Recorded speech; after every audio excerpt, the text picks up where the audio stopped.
सुनील तटकरेंनी छावाच्या कार्यकर्त्यांसोबत आता बैठक बोलावली आहे। तुळजापूरमध्ये छावाच्या कार्यकर्त्यांसोबत चर्चा आहे आणि छावा कार्यकर्त्यांच्या आक्रमक आंदोलनानंतर तटकरेंनी चर्चेची आता ही भूमिका घेतलेली आहे। तेव्हा चर्चेतून यावर काही तोडगा निघणार आहे का, हे वातावरण आणखी पुढे तापण्याआधीच यावर कुठेतरी प्रतिबंध लागावा यासाठी तटकरेंकडून आता चर्चा होतीये।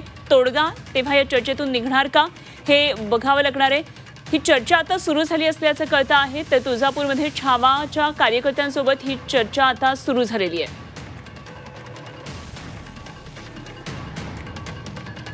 तर इकडे छावा संघटनेची संपूर्ण मराठवाड्यामध्ये आंदोलन सुरू आहे। ह्या आंदोलनाची तीव्रता आणखी मोठी होण्याआधी, ही आंदोलनाची धग आणखी काही जिल्ह्यांमध्ये पुढे पोहोचण्याआधीच वेळीच ही आंदोलनं आटोपती घेणं राष्ट्रवादीसाठी आता अत्यंत गरजेचं आहे आणि त्याच दृष्टीने आता सुनील तटकरेंकडून ही चर्चेची भूमिका मांडण्यात आली आहे। चर्चा आता सुरू झालेली आहे। छावा संघटनेच्या कार्यकर्त्यांना या चर्चेसाठी बोलावण्यात आलेले आहे। त्यामुळे आता या चर्चेतून पुढचा काही तोडगा निघतोय का आणि हे वेळी सगळं मिटवलं जात आहे का हे बघणं महत्त्वाचं ठरणार आहे। तुळजापुरातल्या छावाच्या कार्यकर्त्यांसोबत ही चर्चा सुरू आहे।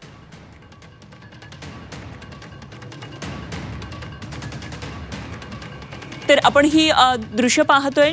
छावा संघटनेचे कार्यकर्ते सुनील तटकरेंबरोबर बोलतात आणि ही एक्सक्लुझिव्ह दृश्य आपण पाहतो आहोत।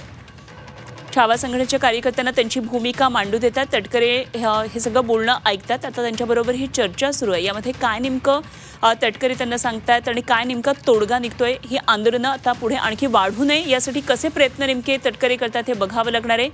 रुपाली चाकणकर, सुनील तटकरे या बैठकीसाठी सध्या उपस्थित आहेत।